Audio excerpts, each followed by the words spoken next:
Hello friend, welcome to Bajirao Reddy institute. Today analysis के आज के अंक में हम 17 मार्च 2025 के 3 प्रमुख मुद्दे या समाचार और उस पर आधारित 5 प्रश्नों पर चर्चा करेंगे।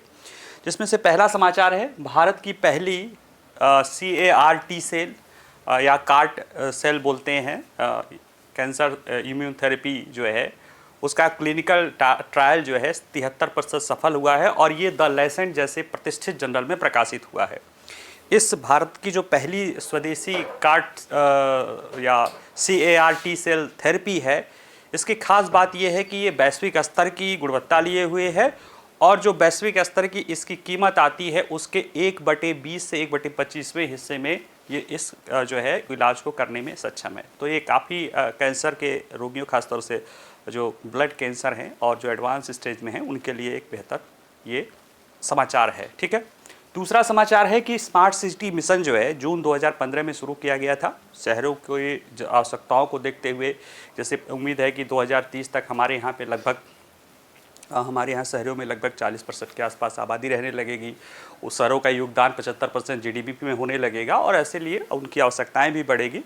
तो एक होलिस्टिक अप्रोच को ध्यान में रखते हुए एक स्मार्ट सिटी मिशन शुरू किया गया था और 2-3 बार उसको करके बढ़ाया गया, लेकिन अब उम्मीद है कि 31 मार्च 2025 तक जो बढ़ाया गया था अब उसके बाद उसे बढ़ाने की ज़रूरत नहीं पड़ेगी। तो उसको समझेंगे, उसके अवधारणा को समझेंगे। तीसरा समाचार है इसरो का स्पेडेक्स या स्पेस डॉकिंग एक्सपेरिमेंट। ये स्पेस में डॉकिंग और उससे जुड़े हुए विभिन्न गतिविधियाँ या डॉकिंग उसके साथ जो है कनेक्टिंग एंड अनडॉकिंग की जो प्रक्रिया है, ये 2-3 प्रक्रियाएँ होती है, इसको इसरो द्वारा जो है सफलतापूर्वक और बहुत ही सस्ते तरीके से जो है इसको सफल किया गया है और ये भविष्य में अंतरिक्ष मिशन चंद्रयान 4 या भविष्य में जो हम अपना अंतरिक्ष स्टेशन स्थापित कर रहे हैं उसके लिए मददगार होगा। ठीक है, तो इसी पर आधारित 5 प्रश्न भी रहेंगे। आइए पहले देखते हैं भारत की पहली CAR-T सेल थेरेपी। CAR होता है chimeric antigen receptor T cell. T cell कोशिकाएँ वाइट सेल या वाइट ब्लड सेल होती हैं जिनको कोशिका जो है लैब में ट्रांसफॉर्म किया जाता है कैंसर की कोशिकाओं को पता लगाने के लिए और हमारे शरीर के इम्यून सिस्टम का इस्तेमाल किया जाता है शरीर के में हुए कैंसर को समाप्त करने के लिए। एक जीन थेरेपी का एक तरीका है, इम्यून जीन थेरेपी का एक तरीका है। दुनिया के कुछ प्रतिष्ठित देशों में द्वारा इसे अपनाया जाता है। भारत में भी 2023 में हमारे यहाँ पे इसकी 2 चरण के बाद इसको क्लिनिकल ट्रायल जो है कर दिया गया था और IIT बॉम्बे की एक इनक्यूबेट जो है कंपनी है उसके द्वारा ये स्थापित किया गया है। NextCAR-19 नाम से ये था और हाल फिलहाल में लेसेंट में एक जो प्रतिष्ठित हेल्थ मैगजीन है उसमें इसके रिजल्ट के बारे में बताया गया है कि ये 73% मामलों में सफलता दर इसका है, जो कि एक वैश्विक स्तर पे गुणवत्ता लिए हुए है और वैश्विक स्तर की जितनी भी इस तरह की इलाज हो रहा है CAR-T थेरेपी उससे 1/20 से 1/25वें हिस्से में ही उसका इलाज किया जा सकता है। तो कैंसर के इलाज में खासतौर से एडवांस स्टेज के कैंसर के इलाज में एक क्रांतिकारी पहल है। आइए हम इसको देखते हैं। देखिए चर्चा में क्यों है, तो द लैंसेट में प्रकाशित भारत की पहली CAR-T सेल, कार्ट बोला जाता है यानी CAR-T सेल, कार से काइमेरिक एंटीजन जो है रिसेप्टर टी सेल थेरेपी, इसका नाम है जो भारत का है NextCAR-19। ये CD19 जीन को करता है और इसका जो क्लिनिकल ट्रायल आया है ये बताता है कि यह लगभग 73% रोगियों के लिए कारगर साबित हुआ है। जब ये लॉन्च किया गया था 2023 में तब भी कंपनी का उम्मीद था कि ये 50 से 60-70% रोगियों को कारगर होगा, लेकिन ये माना गया है कि 73% रोगियों पर ये जो है कारगर हुआ है और ये बात प्रकाशित की गई है द लैंसेट में, यानी अब इसका महत्व अंतर्राष्ट्रीय स्तर पर ही बढ़ गया है। और देखा जाए तो ये भारत की CAR-T सेल थेरेपी का पहला क्लिनिकल ट्रायल है जिसे किसी अंतर्राष्ट्रीय जर्नल में प्रकाशित किया गया है और इसको जो प्रकाशित करने के दौरान जर्नल ने द लैंसेट में इसको लेकर टिप्पणी कहा गया है कि यह वास्तव में देश के भीतर किया गया एक विश्व स्तरीय नवाचार है। यह उपचार विश्व स्तर पर स्वीकृत अन्य उपचारों के बराबर पाया गया है, यानी कि जो भी और चाहे US में है या यूरोपीय संघ में है या इजराइल में है या करते सिंगापुर में है या चीन में है या जापान में है या कोरिया में है, यानी जो उन्नतशील देश है जहाँ पे ये इलाज cancer chimeric antigen receptor T cell जो है कोशिकाओं का जो इलाज होता है, यानी इम्यूनोथेरेपी होती है कैंसर को लेकर, उसके उसी स्तर का है। लेकिन इसकी सबसे कड़ी खास बात है कि उन उपचारों की तुलना में ये 1/20% लागत पर है। ये खुद लेसेंट के अध्ययन में ये कहा गया है। और ऐसे में उच्च स्तरीय कैंसर उपचारों की पहुंच और सामर्थ्य में सुधार होगा। भारत में ऐसे रोगी जो कि एडवांस स्तर के कैंसर पहुंच गए हैं या जिनका इलाज अब अन्य उपचारों के द्वारा संभव नहीं हो सकता, उसको इम्यूनोथेरेपी के जरिए इलाज किया जा सकता है। देखिए कार टी सेल थेरेपी क्या होता है, तो यह इसका नाम है chimeric antigen receptor T cell therapy. यानी कि ये एक टी सेल होता है। टी सेल एक तरह से वाइट ब्लड सेल ही होता है, वो हमारे इम्यून सिस्टम का हिस्सा होता है जो कि शरीर के रोग ऐसे अनावश्यक चीज़ों को मारता है जिससे शरीर उपयोगी, हमारा इम्यून सिस्टम जिसे ज़रूरी नहीं समझता है। जहाँ तक कैंसर कोशिकाओं की बात करें, कैंसर कोशिकाओं के बारे में भी ये माना जाता है कि ये ऐसी कोशिकाएँ होती हैं जिनका शरीर में कोई योगदान नहीं होता है, हाँ, लेकिन वो मरती नहीं हैं, अमर हो जाती हैं, क्योंकि वह कुछ ऐसा जेनेटिक चेंज हो जाता है जिनके कारण वो बड़ी तेज़ी से विकसित होती हैं और अमर रहती हैं, जिसके कारण पूरे शरीर का वो ऊर्जा पोषण लेती रहती हैं, लेकिन वो अनुपयोगी होती हैं।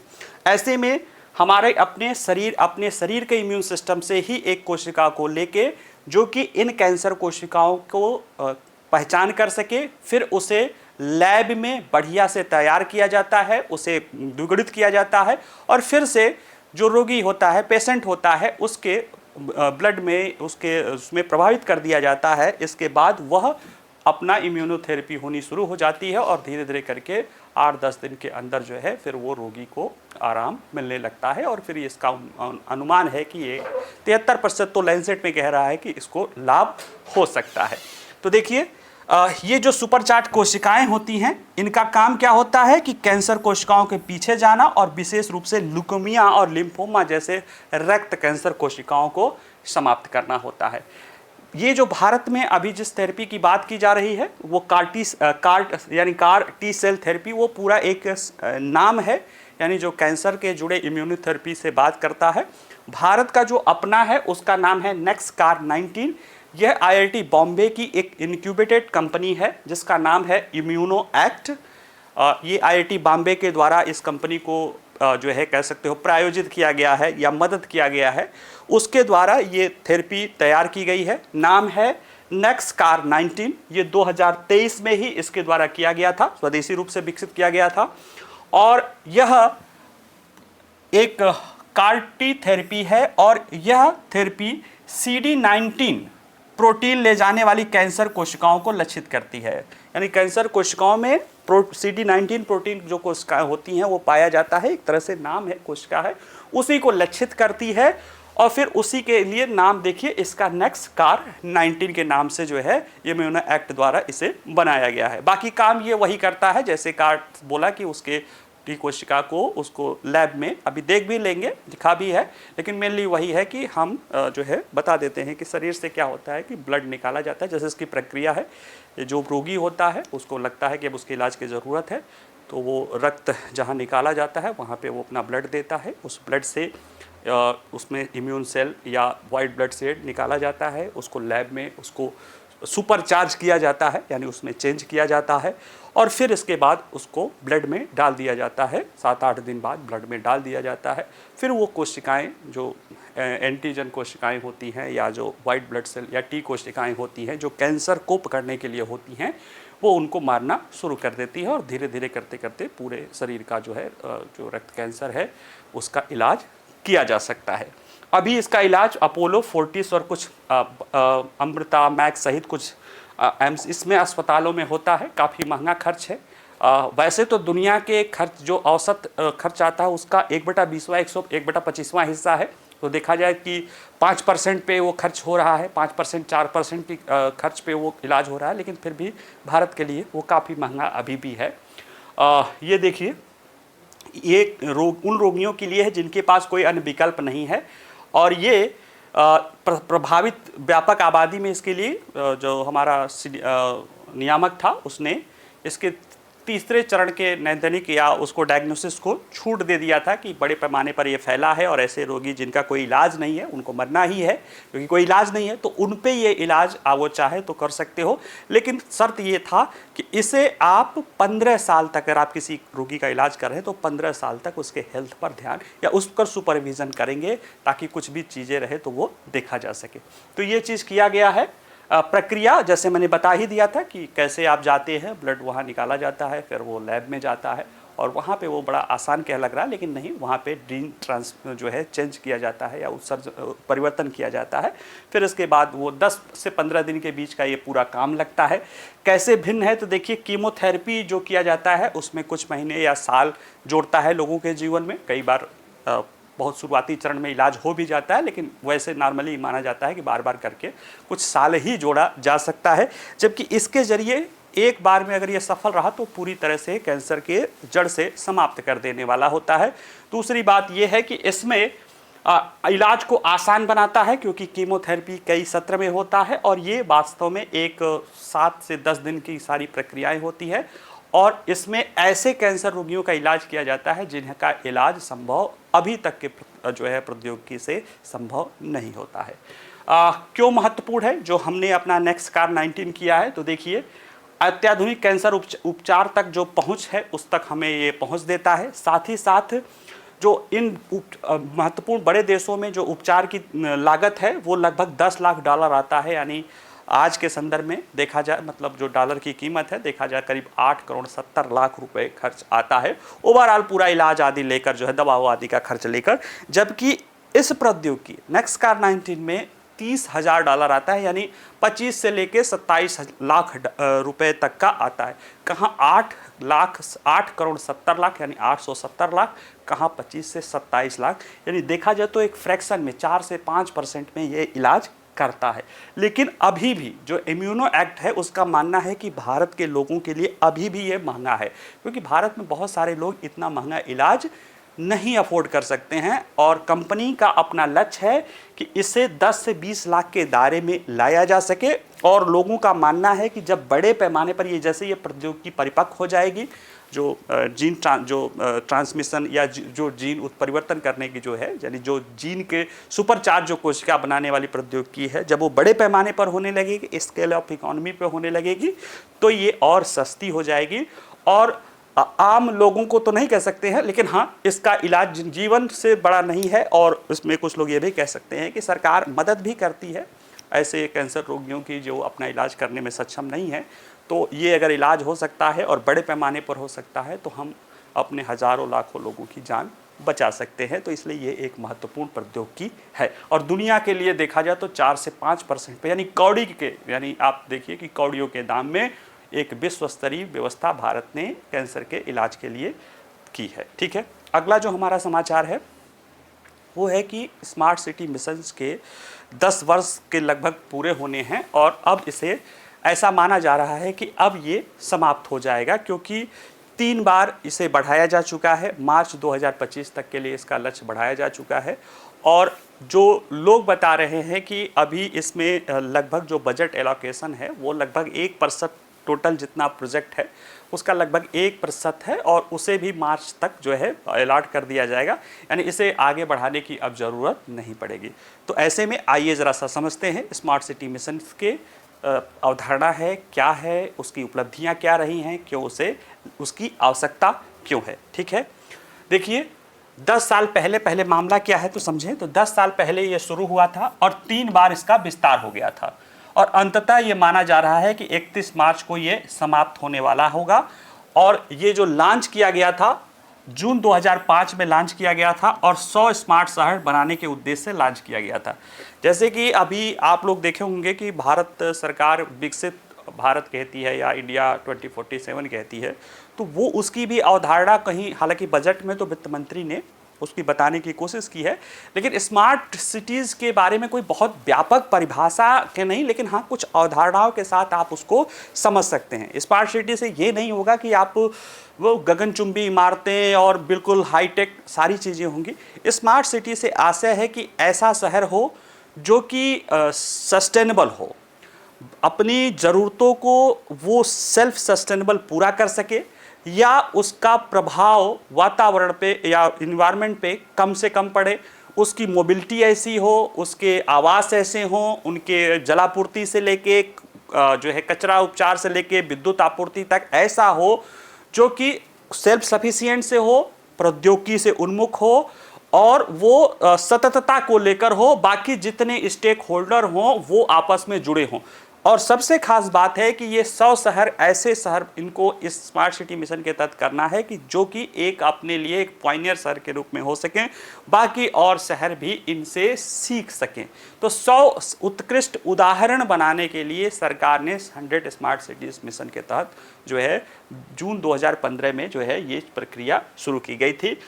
ये शहर जो है जनवरी 2016 से जून 2018 तक प्रतिस्पर्धा के आधार पर चयनित किए गए थे। बाद में इन्हें 5 साल का समय दिया गया था, तो 16-21 में समय समाप्त हो रहा था, तो फिर उसे बढ़ा के 23 में कर दिया गया था 5 साल के लिए। और 21 से पहली बार जो बढ़ाया गया तो 21 से समय 23 बढ़ाया गया।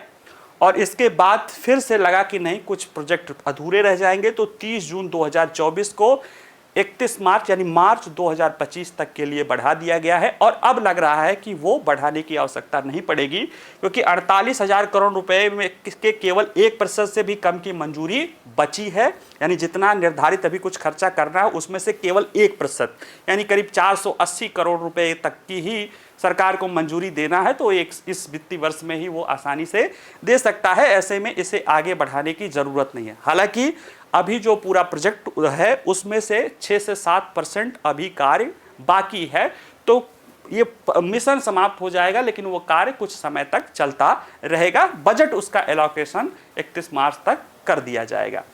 इसमें देखिए अब तक क्या हुआ है, तो देखिए स्मार्ट सिटी मिशन के तहत 100 शहरों में लगभग 1,60,000 करोड़ रुपए की लागत के 8,000 से अधिक बहुक्षेत्रीय परियोजनाएं जो है विकसित की गई थी स्मार्ट सिटीज अवधारणाएं को लेकर। अभी हम आगे देखेंगे कि वो क्या है, लेकिन उन्हीं अवधारणाओं को लेते हुए 8,000 से अधिक परियोजनाएं 100 शहरों में शुरू की गई थी 1,60,000 करोड़ रुपए की।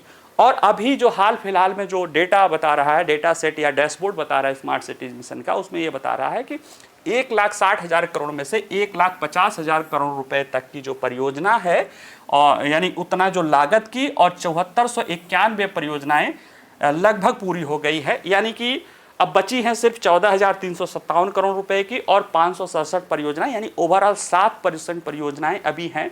उसमें से कहीं कुछ चुनौतियां रहती हैं, कभी राज्य का ये नहीं है, तो वो भी चल रही हैं। हाँ, बजटीय आवंटन केवल 1% का बचा है, जिससे लग रहा है कि वो अब आगे बढ़ाने की उसकी ज़रूरत नहीं पड़ेगी। जो भी 8,000 के आसपास की जो परियोजनाएं हैं, जिसमें से 7491 यानी लगभग 7500 परियोजनाएं पूरी हो गई हैं, उसमें से अगर श्रेणीवार देखा जाए तो सबसे ज़्यादा बजट का आवंटन जल सफाई और स्वास्थ्य परियोजनाओं पर है, जिसमें 46,730 करोड़ रुपए खर्च किया गया है।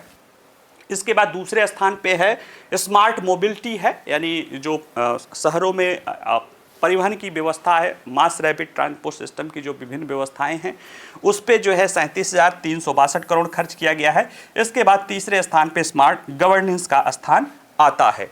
अगर हम देखें कि ये अवधारणा या ये मिशन क्या है, तो देखिए ये शहरी विकास में एक नया प्रयोग था।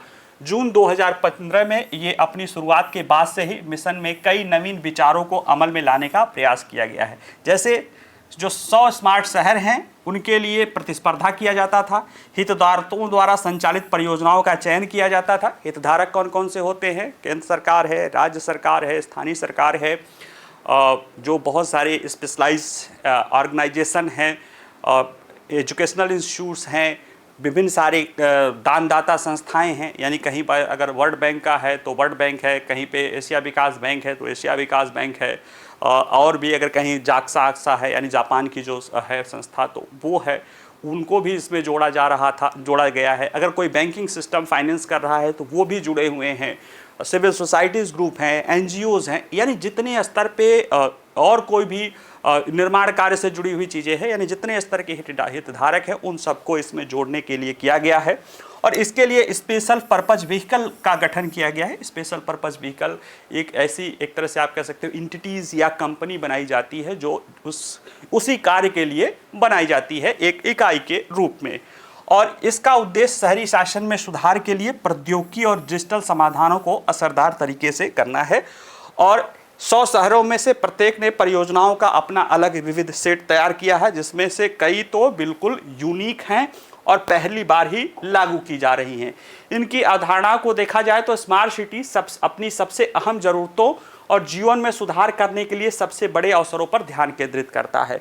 इस मिशन का उद्देश्य ऐसे शहरों को बढ़ावा देना है जो मूल बुनियादी सुविधाएं उपलब्ध कराते हों, अपने नागरिकों को एक सभ्य गुणवत्तापूर्ण जीवन प्रदान करते हों, एक स्वच्छ और टिकाऊ पर्यावरण उपलब्ध कराते हों और स्मार्ट समाधान प्रयोग करते हों, और सबसे बड़ा बल जो है ध्यान टिकाऊ और समावेशी विकास है।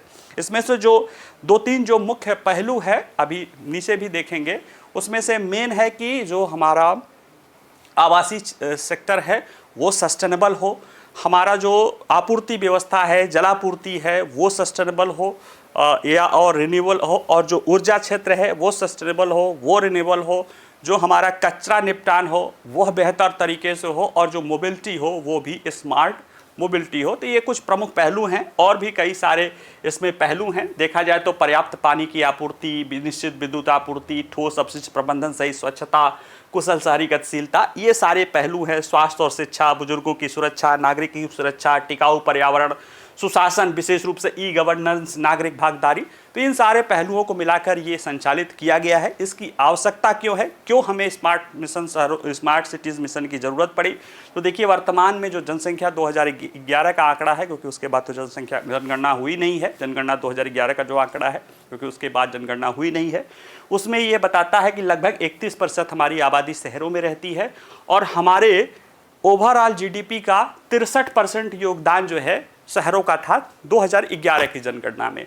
अब यह है कि उम्मीद ये बता रही कि 2030 तक हमारी शहरी भारत की आबादी का लगभग 40% शहरों में रहेगा, और जीडीपी में योगदान 75% होगा। यानी शहरी आबादी भी ज़्यादा रहेगी और जीडीपी में योगदान भी ज़्यादा रहेगा। ऐसे में हमें ऐसे शहर चाहिए जो कि हर तरह से सेल्फ सफिशिएंट हों, उनमें रहने वाले लोगों को, उसमें जुड़े हुए व्यापार, रोजगार आदि के लिए जो ज़रूरी चीज़ है उसको वो कवर अप करते हों। ठीक है, तो ये हमारा इसमें स्मार्ट सिटी मिशन का रहा। अगला जो समाचार है छोटा सा है, और 13 मार्च का ये न्यूज़ है, यानी होली के एक दिन पहले का न्यूज़ है। फिर भी ये ज़रूरी है क्योंकि स्पेडेक्स, इसरो का जो है स्पेडेक्स बोला जाता है, स्पेस डॉकिंग एक्सपेरिमेंट, यह इसरो का एक ऐसा मिशन है जो पूरी तरह से प्रायोगिक मिशन है। और प्रायोगिक क्या है कि इसरो ने दिसंबर में अपने, एक तरह से देखा जाए 2024 का ये आखिरी मिशन था, जो है पिछले साल का आखिरी मिशन था इसरो का।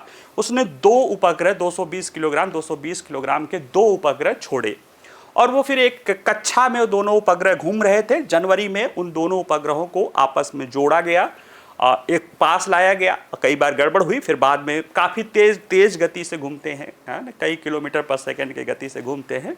फिर उनको जो है किलोमीटर प्रति सेकंड, घंटा नहीं, किलोमीटर पर सेकंड की गति से घूमते हैं, और फिर उनको आपस में जोड़ा गया, उनमें संचार किया गया, और अब जाके 13 मार्च को उन्हें अलग कर दिया गया।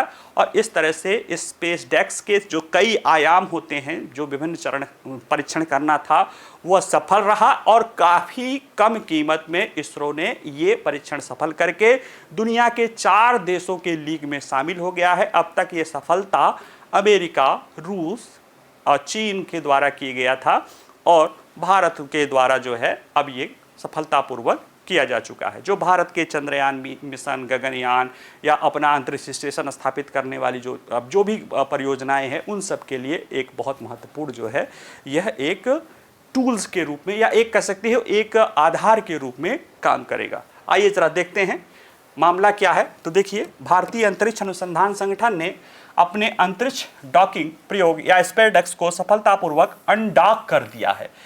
अनडॉक करना मतलब 2 उपग्रह जुड़े हुए थे, उनको अलग करना है। यानी कि पहले डॉक किया गया होगा, तब उनको अनडॉक किया गया है, और ये कहीं ना कहीं भारत की अंतरिक्ष महत्वाकांक्षाओं के लिए एक महत्वपूर्ण मील का पत्थर है। और ऐसा करके भारत अमेरिका, रूस और चीन के साथ विशिष्ट देशों के समूह में शामिल हो गया है। डॉकिंग को देखा जाए तो रूस और अमेरिका 70 के दशक में ही उन्होंने कर रखा था। पहले रूस ने किया था, बाद में, पहले देखा जाए तो अमेरिका ने किया था डॉकिंग, लेकिन वो आर्टिफिशियल तरीके से, यानी वो रिमोटली किया गया था। रूस के द्वारा जो है मैनुअली किया गया था। बाद में खैर अब दोनों के पास वो क्षमता है। चीन के द्वारा मैनुअली और स्मार्ट तरीके से, यानी कि रोबोट के द्वारा किया गया है। भारत ने जो भी अपनी स्पेस डॉकिंग की है, जाहिर सी बात है अभी कोई इंसान तो गया नहीं है, तो इसको रोबोटिक तरीके से ही इसको डॉक किया गया है, यानी कि आर्टिफिशियल तरीके से ही, यानी मशीन के जरिए ही इसको डॉक किया गया है। और ऐसे में इस प्रयोग ने भारत में अंतरिक्ष में इस तरह के जटिल डॉकिंग अनडॉकिंग कार्यों को सफलतापूर्वक अंजाम दिया गया है। डॉकिंग अनडॉकिंग को हम अगर देखें, पहले देखते हैं क्या है कि इसके जरिए चंद्रयान और बाकी कार्यक्रम किया जा सकता है। इसमें भारत अपना जो प्लान है कि हमारा 2035 के आसपास जो हम अपना अंतरिक्ष स्टेशन स्थापित करेंगे। अभी देखा जाए तो दुनिया में 2 अंतरिक्ष स्टेशन हैं, जिसमें से एक है इंटरनेशनल स्पेस स्टेशन ISS बोला जाता है, जहाँ से अभी सुनीता विलियम्स जी को लाया गया है। वो रूस और भारत और रूस और अमेरिका, नासा और अन्य देशों का सहयोग का है। एक चीन अपना स्वतः से दूसरा बना रहा है, तियांगोंग अंतरिक्ष स्टेशन बना भी रहा है और उसमें लगा हुआ है। भारत भी अपना अंतरिक्ष स्टेशन स्थापित करना चाह रहा है अपना खुद का। तो इन सब कार्यों के लिए, गगनयान के लिए, चंद्रयान 4 के लिए, यानी जब हम चंद्रमा जो है वहाँ पे जाएंगे, कुछ वहाँ से मिट्टी आदि लेकर वापस आएंगे, जो अभी चीन ने वहाँ पे किया है वो प्रयोग, तो इन सब चीज़ों के लिए हमें डॉकिंग की ज़रूरत पड़ेगी। तो ऐसे में पहले देख लेते हैं स्पेस डेक्स मिशन के विभिन्न आयाम क्या थे। तो इस प्रायोगिक चरण में डॉकिंग किया गया था, इंटरलॉकिंग किया गया था, फिर प्रेशर चेक किया गया था और अब 2 उपग्रहों को अनडॉक किया गया है। डॉकिंग क्षमताओं को 30 दिसंबर 2024 को श्रीहरिकोटा से 2 उपग्रह छोड़े गए थे, SDX-01, SDX-02। ये 220 किलोग्राम उपग्रह दो उपग्रह थे, जिन्हें 16 जनवरी 2025 को आपस में कुशलतापूर्वक डॉक किया गया और बाकी प्रेशर और अन्य इलेक्ट्रॉनिक्स आदि का जो है कम्युनिकेशन इधर से सफलतापूर्वक अंजाम दिया गया। बाकी अब ये था कि वो साथ साथ घूम रहे थे। अब ये है कि आपको पूरी तरह से आपने जोड़ तो लिया, आपने उसमें कर भी दिया, लेकिन आपको उससे अलग करने भी आना चाहिए। तो वो आखिरी वाला जो था अनडॉकिंग करने का है। यानी आप सोचिए कि आपने सिर्फ डॉकिंग सीखा होता, यानी आपका अंतरिक्ष यान जाएगा और अंतरिक्ष स्टेशन से जुड़ जाएगा और आपके आदमी को लेकर जाएगा, लेकिन वहाँ से वापस आने के लिए उसे अनडॉक भी होना होगा। तो वो भी ज़रूरी था। अब भारत ने वो भी सफलता हासिल कर ली है। ये जो पूरा कंप्लीट आयाम था वो पूरा हो गया है। तो डॉकिंग हुआ, फिर अनडॉकिंग क्षमता भी 13 मार्च 2025 को कर लिया गया है और इसके साथ ही साथ ये भारत अब एक तरह से डॉकिंग के जो विभिन्न चरण है उसमें करने में ये सक्षम हो गया है। होता क्या है, एक ऐसी प्रक्रिया है जिसमें डॉकिंग 2 तेज गति के उपग्रह जो एक ही कक्षा में होते हैं उन्हें करीब लाया जाता है, फिर उन्हें पास में ला के जोड़ा जाता है और इसके बाद उनमें आपस में कम्युनिकेशन या प्रेशर आदि बराबर किया जाता है और फिर इसके बाद अनडॉकिंग में उन्हें अलग करके वापस किया जाता है। ज़रूरत क्यों पड़ती है? अब पहले इसके उदाहरण को समझे, जैसे कि ट्रेन में बोगियों को जोड़ना। अब एक ही लाइन पे होती है, ट्रेन में बोगियों को जोड़ा जाता है, अलग किया जाता है। तो सोचिए कि एक लाइन पे ही ट्रेन आ रही है, उनको जोड़ना करना कितना कठिन होता है। हालांकि वो भी किया जाता है, लेकिन सोचिए कि ऐसे 2 उपग्रह जो कई 100 किलोमीटर, ये भी 450-500 किलोमीटर की ऊपरी कक्षा में है, कई किलोमीटर प्रति सेकंड के वेग से चल रहा है, उनको उतने दूरस्थ से करीब लाना है, साथ करना है, जोड़ना है, फिर उनमें कम्युनिकेशन करना है, फिर बाद में उन्हें अलग भी करना है। तो कितना दुर्लभ कार्य है जिसे इसरो ने अंजाम दिया है। ठीक है, महत्व देखा जाए तो इससे इसरो की स्पेस डॉकिंग क्षमता जो है 2035 तक अपना खुद का अंतरिक्ष स्टेशन बनाने के भारत को सपने को पूरा कर लेगी। साथ ही में जैसे ये है कि 5 मॉड्यूल हमारा अंतरिक्ष स्टेशन में जाएगा, जिसमें से पहला मॉड्यूल 2028 में छोड़ने की बात की जा रही है। देखिए डॉकिंग से होता क्या है, जैसे आप सोचो कि एक 20-25 बोगी की ट्रेन है, आपको एक ट्रेन बनानी है तो एक एक बोगी आप देखते हो कभी कभी बसों में ट्रकों में आ जाता है, आप उनको लाते हो और फिर उनको एक साथ जोड़ के बड़ी ट्रेन बना देते हो। अब सोचिए कोई भी 25 बोगी की ट्रेन एक ही रहे तो वो संभव ही नहीं हो पाएगा उनका एक साथ बनना, तैयार करना और ले जाना। उसी तरह से कई बार क्या होता है कि हम बड़े उपग्रह, हमारे पास सैटेलाइट लॉन्चिंग व्हीकल होते हैं जिनसे हम उपग्रहों को भेजते हैं, लेकिन कई बार उपग्रह उन भेजने की क्षमता से कई गुना ज़्यादा बड़े होते हैं, जिनका हमारे पास भेजने की क्षमता नहीं होती। तो उनको क्या करते हैं, पार्ट पार्ट भेजेंगे। जैसे यही अंतरिक्ष स्टेशन है, 5 मॉड्यूल होंगे, इनको एक एक करके भेजा जाएगा, वो चक्कर लगाएगा, दूसरा मॉड्यूल जाएगा, वो जुड़ेगा, फिर जुड़ेगा, और फिर बाद में हम अंतरिक्ष स्टेशन में अगर इंसान आदि जाएगा या भविष्य में अंतरिक्ष स्टेशन या चंद्रमा पे उतरना है या चंद्रमा पे कोई कार्य करना है, तो उसके लिए भी ये डॉकिंग हमारे लिए महत्वपूर्ण हो जाएगा। ठीक है, अगर हम आए इन प्रश्नों को देखें इनसे जुड़े हुए, तो पहला प्रश्न है कि चर्चा में रहे स्पेसएक्स मिशन के संदर्भ में निम्नलिखित कथनों पर विचार कीजिए। पहला है, इसमें प्रायोगिक डॉकिंग, इसके बाद इंटरलॉकिंग और 2 उपग्रहों की अनडॉकिंग शामिल है। ठीक है, ये तो तीनों उसका उद्देश्य ही था। अंतरिक्ष में डॉकिंग और अनडॉकिंग कार्यों को सफलतापूर्वक अंजाम देने वाला भारत दुनिया का तीसरा देश बन गया है। तीसरा नहीं है, चौथा है। 3 देश पहले से ही थे, अमेरिका, रूस और चीन पहले से थे, भारत इसमें शामिल हो गया है, यानी 4 देशों के लीग में भारत शामिल हो गया है, इसलिए इसका आंसर केवल 1 होगा। दूसरा है, चर्चा में रहे नेक्सकार 19 के संदर्भ में निम्नलिखित कथनों में से कौन सा से कथन सही हैं। 1 से ज़्यादा भी हो सकते हैं, इसलिए देखिए डी का आंसर उपयुक्त सभी है। तो यह एक प्रकार की कार्टी कैंसर उपचार थेरेपी है, बिल्कुल ठीक है। यह थेरेपी CD9 प्रोटीन ले जाने वाली कैंसर कोशिकाओं को लक्षित करने के लिए डिज़ाइन की गई है, ठीक है, ये भी सही है। वर्तमान में यह दुनिया की सबसे अत्याधुनिक कैंसर उपचार तकनीक है। हाँ, अत्याधुनिक कैंसर उपचार है, लेकिन सबसे सस्ती है, इसलिए तीनों स्टेटमेंट सही है, इसका आंसर डी होगा। अगला है, चर्चा में रहे स्मार्ट सिटी मिशन के प्रदर्शन के संदर्भ में निम्नलिखित कथनों पर विचार कीजिए। मिशन के तहत योजनाबद्ध सभी परियोजनाएं 31 मार्च 2025 तक पूरी हो जाएंगी। नहीं, परियोजनाएं में से बने, जैसे अभी हमने देखा कि लगभग 7% परियोजनाएं अभी पूरी होने वाली की है। हाँ, उम्मीद है कि जो उनका बजट 1% बचा है वो अलॉट हो जाएगा, परियोजनाएं कुछ दिन तक चलती रहेगी। तो पहला स्टेटमेंट टेक्निकली रूप से गलत है। दूसरा है, इससे जुड़ी परियोजनाओं की श्रेणियों में जल सफाई और स्वास्थ्य परियोजनाओं पर सबसे अधिक व्यय हुआ है, बिल्कुल ठीक है, इसमें सबसे ज़्यादा हुआ है। इसके बाद स्मार्ट मोबिलिटी पर हुआ है, इसके बाद जो है डिजिटल और गवर्नेंस पे हुआ है। तो दूसरा सही है, पहला गलत है, यानी कि इसका आंसर बी होगा। चौथा प्रश्न है कि चर्चा में रहे इसरो के लिए स्पेस डॉकिंग क्षमता के प्रदर्शन के महत्व के संदर्भ में निम्नलिखित कथनों में से कौन सा से कथन सही है। यह क्षमता 2035 तक अपना खुद का अंतरिक्ष स्टेशन बनाने के भारत के सपने को पूरा करने के लिए महत्वपूर्ण है, बिल्कुल ठीक है। अंतरिक्ष स्टेशन हो, गगनयान हो, चंद्रयान हो, या भविष्य में और भी हम अगर करेंगे रियूजेबल लॉन्चिंग व्हीकल यूज करेंगे, या हम अपना कुछ और भी चंद्रमा पे बस्ती बसाएंगे, कहीं बनाएंगे, उसके लिए उपयोगी है।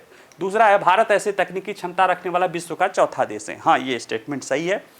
तीसरा है, इसरो अपने अगले चंद्र मिशन के लिए भी इस क्षमता का उपयोग करेगा, बिल्कुल करेगा। अभी तो मैं पहले के दौरान ही उदाहरण ही बताया, इसलिए इसका तीनों सही है, यानी डी इसका आंसर होगा।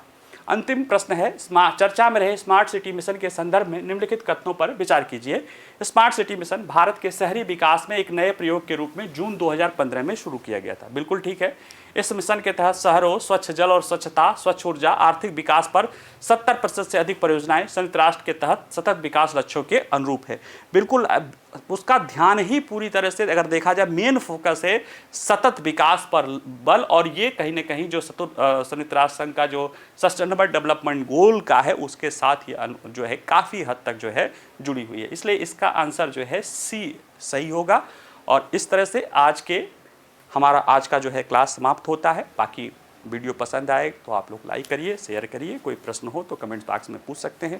बाकी पढ़ते रहिएगा, मुस्कुराते रहिएगा। मिलते हैं अगले क्लास पे। नमस्कार, धन्यवाद।